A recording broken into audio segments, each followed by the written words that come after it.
सगळ्या सोयऱ्याच्या अधिसूचनेवरती मोर्चा झालाय, अधिसूचना काढली गेली, कायद्यात दुरुस्ती केली गेली, वेळ दिला 6 महिन्याचा त्यांना, तर आता त्या वेळेला 1.5 वर्ष झालं. म्हणून त्याच्यावर चर्चा होऊ शकत नाही, अंमलबजावणीच पाहिजे. मराठा आणि कुणबी येते हे जे आखाड्यासाठी 58 लाख नोंदीचा अहवाल आहे, पहिल्यांदा नव्हता. कायदा पारित करायला त्यांचं म्हणणं होतं कुठंतरी आधार लागतो, त्याशिवाय कायदा पारित होत नाही. आता 58 लाख नोंदीचा त्यांच्याकडे अहवाल आहे, त्यांची समिती आहे, त्यांनीच गठीत केली, त्यांचं सरकार आहे, अहवाल सुद्धा त्यांनी स्वीकारला. आमच्या ज्याला काय करायचं ना आम्हाला बघायचं द्यायचं तिथं मी आता होती. पहिला गट आहे त्याचं स्वरूप कसं असणार आहे, त्यामध्ये कोणकोणते महिला वगैरे काय असतील का?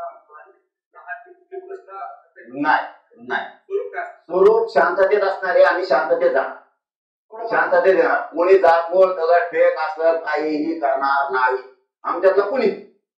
आमच्या शेजारी जरी कोणी केली, देवेंद्र फडणवीसांनी काही षडयंत्र रचून, अशी शंका आहे आम्हाला, षडयंत्र रचून लोक पाठवून जर ठिकाणा केला, जाळपोळ केली, दगडफेक केली, आमचे पोरं पळणार नाही, घाबरणार नाही, जागेवर उभा राहणार.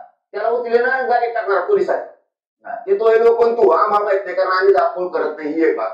माय मावल्या सोबत मुंबईला नसणार आहेत, पावसाचे दिवस आहेत, त्यांची तिथं टॉयलेट व्यवस्था अमुक खूप अडचणी असतात, झोपायची व्यवस्था तिथं आरामाला असताना. पोरं काय आमचं पोराचं कसं आहे, पुढं राव टाकले आम्ही पुढं पुढू. काही काही पोरांनी काय केलंय, कॅन्टर घेतले, पाऊस आला तर कॅन्टरातच झोपणार आहे. काही काही ट्रॅक्टर घेतले, काही ट्रक घेतला, काही जिपा घेतला तर जिपात झोपणार. काही काही रावट्या घेतल्या, त्याच्याकडे झोपायची व्यवस्था नाही गाडी, त्यांनी रावट्या टाकणार, रावट्यावर झोपणार रावट्याकडे. त्याच्यामुळे माय मावल्या तिकडचं आंदोलन सांभाळणार आहे.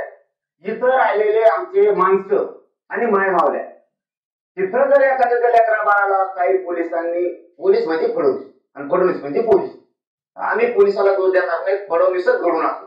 फडणवीस टप्पर आहे पोलिसाची ओळख करायची.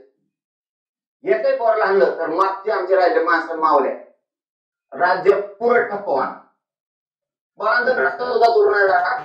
आणि लाखाने याला प्रत्येक आमदाराच्या मंत्र्याच्या घराला वाटत, प्रत्येक मंत्र्याच्या आमदाराच्या घराला वाटत, शांततेत पडणार. पुन्हा त्यांनी मुतारा घालाय सुद्धा बाहेर नाही जाऊन राहील, त्यांचा विषय संपला कायमचा. फक्त तुम्ही एखाद्या कोर्टात म्हणा मुंबई मराठी काय करते बघा तुम्ही राहा.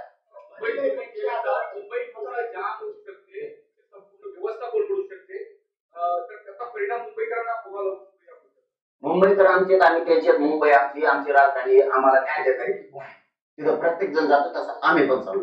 कुणाला त्रास द्यायचा आमचा उद्देश नाही, कारण तिथला दलित, मुस्लिम, मराठा, तिथले परप्रांतीय, तिथले मारवाडी, ख्रिश्चन, जैन बांधव, तिथले पुरी बांधव, आदिवासी बांधव, हे सगळे आमचे आहेत.